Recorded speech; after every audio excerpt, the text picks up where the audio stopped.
जय श्री कृष्णा, राधे राधे, हर हर महादेव। मित्रों, आज की इस वीडियो में हम आपको बताएंगे कौन से कर्म करने से दोबारा मिलता है मनुष्य का जन्म। हम सभी लोग जानते हैं हमें अपने कर्मों का फल भोगना ही पड़ता है और अच्छे कर्मों का फल अच्छा मिलता है और बुरे कर्मों का फल हमें बहुत ही बुरा मिलता है। मित्रों, भगवान श्री कृष्ण ने कहा है इस धरती पर जो भी मनुष्य जन्म लेता है उसे एक न एक दिन मरना ही होता है, उसे एक न एक दिन मृत्यु को प्राप्त होना ही होता है। यह एक बहुत ही कठोर सत्य है जिसे कोई चाह कर भी जुठला नहीं सकता है। और चाहे वो इंसान कितना भी बुरा हो, चाहे वो कितना भी भला हो, चाहे वो कितना भी गरीब हो और चाहे कितना भी अमीर हो, सबको एक दिन मरना ही होता है। हालांकि मृत्यु के बाद दोबारा जन्म लेना माना जाता है, जैसे दिन के बाद रात होती है और रात के बाद एक नया सवेरा होता है, उसी प्रकार गरुड़ पुराण के अनुसार हर चीज़ दोबारा जन्म लेती है। मेरे कहने का तात्पर्य यह है मित्रों कि जिस व्यक्ति का जन्म होता है मृत्यु के बाद दोबारा जन्म होता है, उसका पुनः जन्म होता है। लेकिन गरुड़ पुराण में यह भी साफ साफ लिखा हुआ है कि मृत्यु के बाद दोबारा जीव को किस योनि में जन्म मिलेगा या किस योनि का शरीर मिलेगा, वो उसके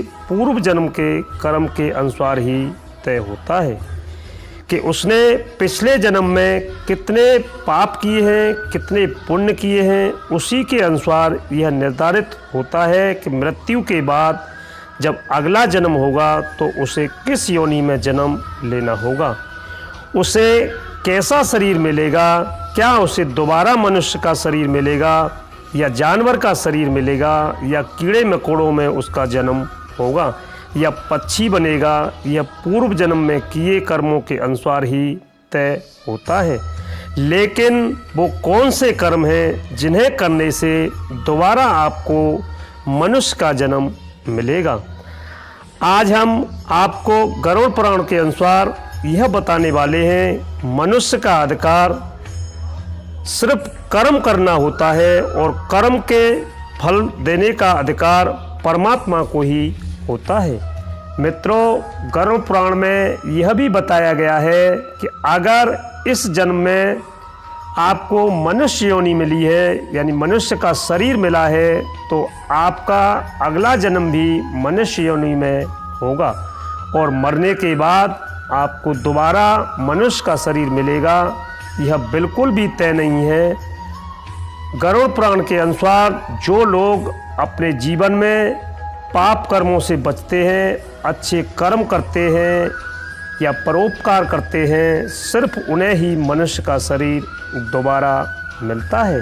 यही नहीं, ऐसे बहुत सारे मनुष्य होते हैं जो अपने बुरे कर्मों के कारण, अपने पापों के कारण 84 लाख योनियों में कितने सालों साल तक भटकते रहते हैं और फिर अंत में जाकर के उनका जन्म मनुष्य योनि में होता है।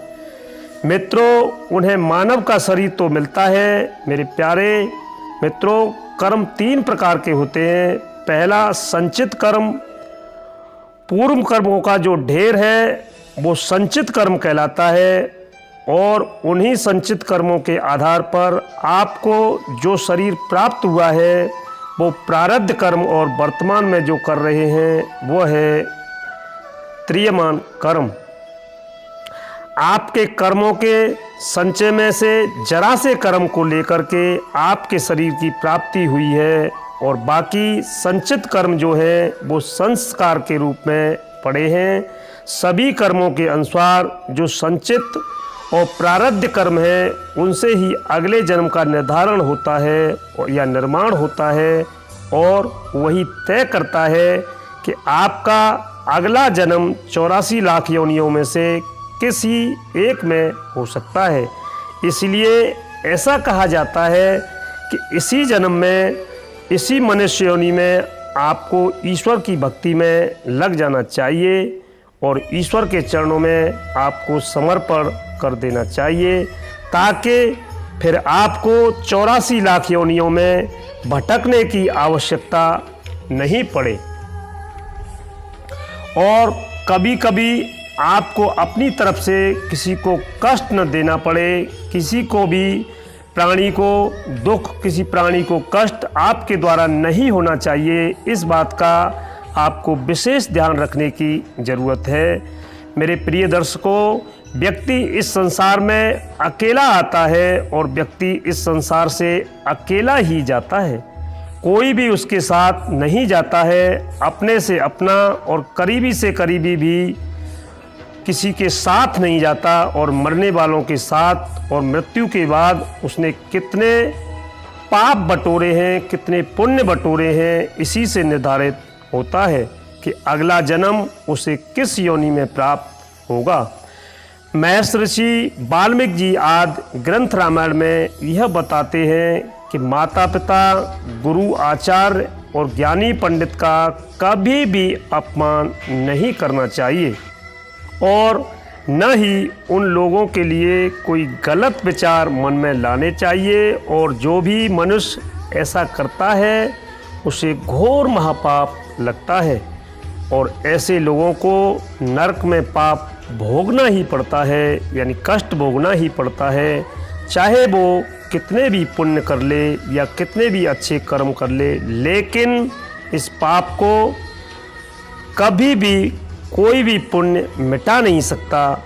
मित्रों, जो व्यक्ति हमेशा दूसरों के हित के बारे में सोचता है, दूसरों के बारे में अच्छा और भला सोचता है, पशु पक्षियों से प्रेम करता है, पशु पक्षियों के ऊपर दया दिखाता है, उन्हें दाना पानी खिलाता है, ज़रूरतमंदों की और गरीबों की मदद करता है और बिना किसी लालच के अपने संचित धन का उपयोग धार्मिक कार्यों में करता है, तो ऐसे मनुष्य का जन्म मानव योनि में होना तय होता है। मित्रों, इसके अलावा गरुड़ पुराण में यह भी साफ साफ बताया गया है कि जो मनुष्य अपने मृत्यु के, अपने एकदम अंतिम समय में जो विचार अपने मन में रखता है, जिस चीज़ को वो अपने आखिरी क्षण में, अपने आखिरी क्षण में जिस चीज़ के बारे में सोचता है, उसी चीज़ को सोचते सोचते अपने प्राण त्याग देता है, तो उसे अगला जन्म उसी के अनुसार मिलता है। मान लीजिए कि कोई अपने अंतिम समय में किसी स्त्री को याद करते हुए अपने प्राणों को त्यागता है, तो उसका अगला जन्म एक स्त्री के रूप में ही, यानी महिला के रूप में ही होना तय है। इसी प्रकार कोई भी मनुष्य अपने आखिरी समय में अपने भगवान को याद करते हुए अपने प्राणों को त्यागता है, तो ऐसा मनुष्य मुक्ति की ओर अग्रसर हो जाता है। इसलिए हमारे धर्मशास्त्रों में यह भी बताया गया है, मनुष्य के आखिरी चरण में राम नाम का ही जप करते रहना चाहिए। मित्रों, इसी के साथ ही आप सभी को मेरी तरफ से जय श्री कृष्णा, राधे राधे, हर हर महादेव।